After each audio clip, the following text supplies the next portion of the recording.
Muhammad Rosihi, 37, dan Nur Azizah Turohmah, 34. Pasangan suami istri warga Desa Datar, Kecamatan Warungpring, Kabupaten Pemalang, Jawa Tengah, ditemukan tewas di atas tumpukan pecahan batu di dekat jembatan Kali Rambut desa setempat, pada Minggu, 10 Agustus 2025. Sebelumnya, pada Sabtu, 9 Agustus 2025, malam, keduanya sempat mampir di sebuah warung di dekat jembatan.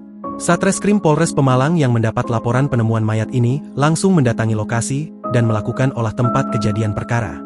Menurut keterangan seorang saksi, malam sebelumnya, pasangan tersebut sempat mampir di sebuah warung dekat jembatan untuk minum kopi.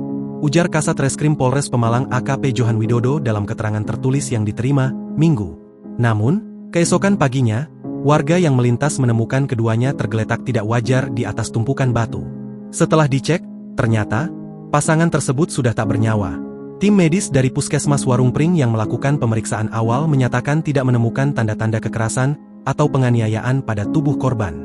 Untuk memastikan penyebab kematian, jenazah keduanya dievakuasi ke RSUD Dr. M. Ashari Pemalang.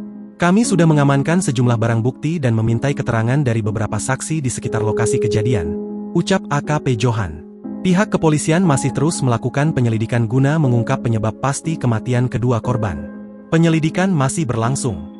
Kami belum bisa menyimpulkan motif atau penyebab kematian sampai hasil pemeriksaan medis dan keterangan saksi-saksi selesai kami kumpulkan, katanya. Download Tribun X sekarang, menghadirkan lokal menjadi Indonesia.